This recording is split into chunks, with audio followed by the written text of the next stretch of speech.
Hello everybody, welcome back to more Mega Man 2! In the last episode we beat Woodman and Crashman. In this episode we're gonna go on to Bubble Man. Yeah, he pumps his fist. And oh god, my eyes! Ah! Okay, whatever. I can't decide which one's worse, this or Super Mario Bros. 2's World 3. So, the gimmick of Bubble Man stage is pretty much, here there's going to be a bunch of like frog enemies on these platforms.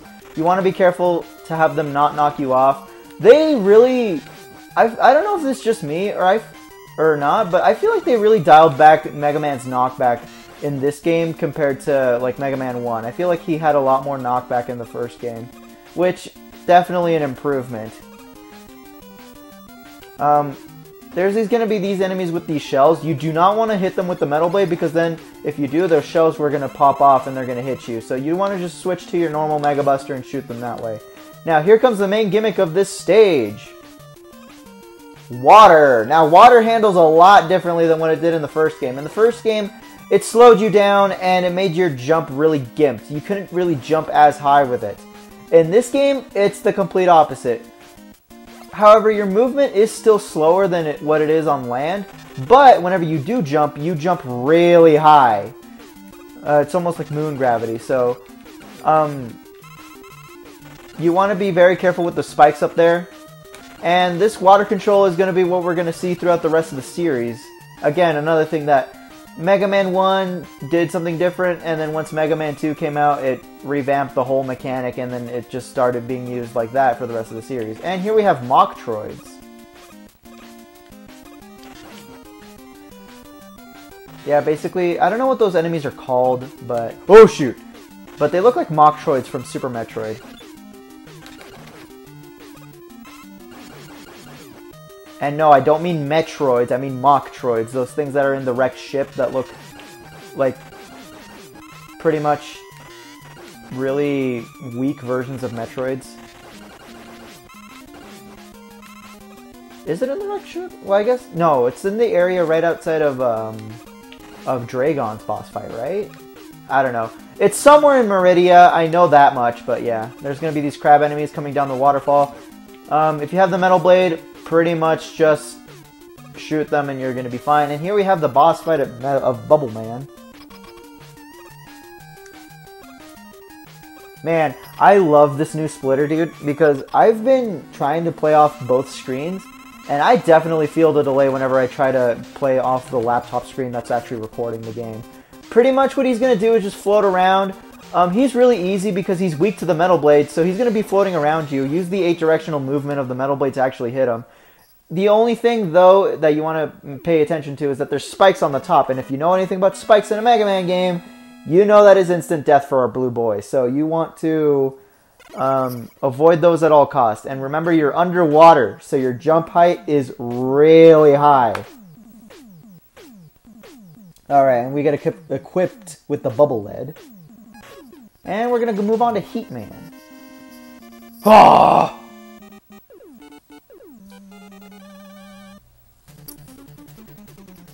And now Heat Man probably has the hardest, well, second hardest. This is probably the second hardest normal Robot Master stage in the game. And now by second hardest, I don't mean like ridiculously hard. I still don't feel like anything in this game comes close to the difficulty of the first game.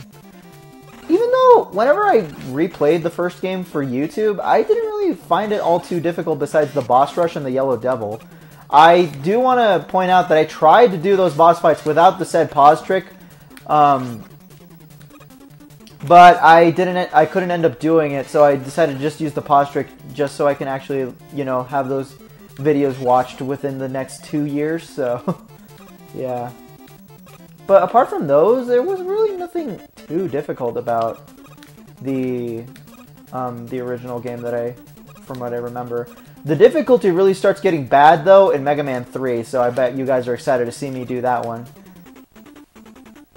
In fact, I'd go as far as to say, in my opinion at least, I know a lot of people don't feel this way, but in my opinion, Mega Man 3 is probably the hardest game in the series, at least from the ones I've played.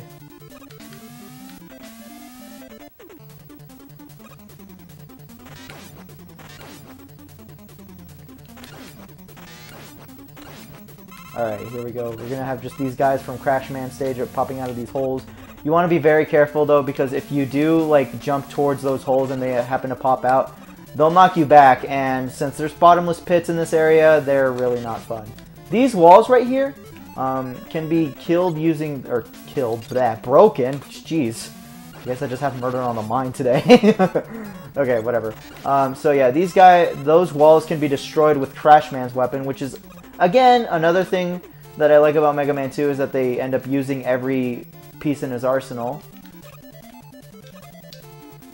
So, those crash walls are usually there for hidden secrets like 1-ups and E-tanks, but they're also for shortcuts like that one where otherwise you would have to wait for the disappearing blocks that Capcom loves to use.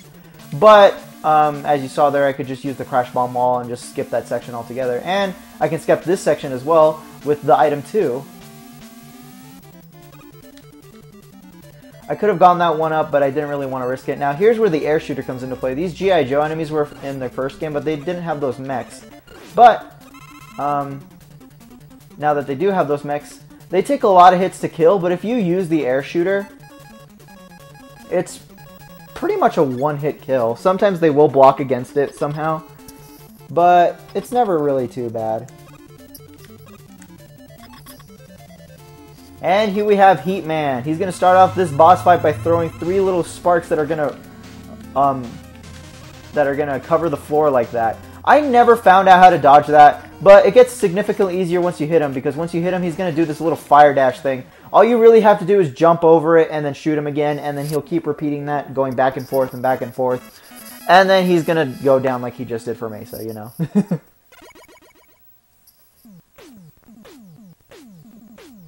Get equipped with Atomic Fire.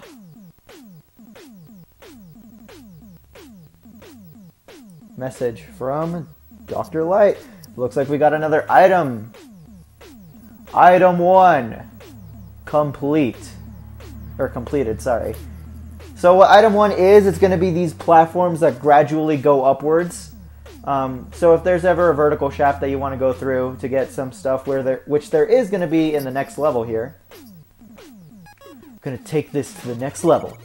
And yes, we're doing 3 Robot Masters today because I just looked at my recording window and there's only been 7 minutes recorded, so a little bit more couldn't hurt.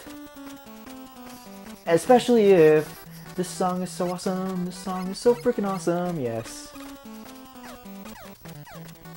Alright, so Flashman stage. Even though it doesn't look like it, this is ice physics, so you want to be careful with that. Usually you'd want to jump over their fire to avoid it, but you can't really do that in these like low ceiling areas, unfortunately. And as you saw there, whenever I used the Crash Bomb, it depleted really fast. There is only 7 Crash Bomb shots available to you at any given time with a full bar, so you want to be careful with them. So yeah, use this platform to float up here, and then there's some hidden stuff like a 1-up here. I think there's an E-tank later on in the level that you can collect. But yeah, you can see there that there's only a total of 7 Crash Bomb shots at any given time with a full bar. So yeah, and this is going to be the source of something really annoying coming in late game. So yeah, that you can wait for me to complain about that whenever it comes time to it. Going through here, trying to not die to the ice physics in here. God damn it, I fell down here and now I'm gonna need to grind out some life. Yeah, I know my singing voice is terrible, but I like singing along to video game songs for some reason. I don't know why. We have another one of these G.I. Joe enemies. I don't know if they're actually called that or if people just call them that because of a joke or something. It sounds like it would be a joke name, but for some reason I kind of believe that's their official name, so I just keep calling them G.I. Joe enemies. So you want to equip your Crash Bombs, and then you can jump this normally, which is what I'm deciding to do right here because I slightly forgot that there was a item in the item 2 in our weapon select screen. But yeah, you can use item 2 to bypass it altogether, but I forgot that we had it for a split second, so I didn't do it. But yeah, here we have Flashman, and Flashman for some reason is also weak to the the Metal Blade. What he's gonna do is nothing because he just died. Okay, but what he normally would do is if you weren't cheating like me, he would stop you in time and then shoot you. And if you jump in the right area, he would miss all of his shots while you were frozen. So that's the strategy you wanted to use for him. He's still not too bad even if you use the regular Mega Buster. But yeah. That was Flashman. Alright, item 3 completed. Get your weapons ready.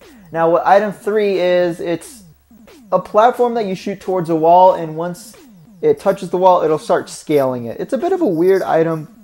Not really all too useful until the final stages. So, yeah, there's that, but it's not all too useful throughout any of the other stages, which is why I don't really mind beating Flashman second to last. But here we have Quickman, which is something we're going to do in the next episode. Now, next time on Mega Man 2, we're going to go with Quickman. See you guys next time.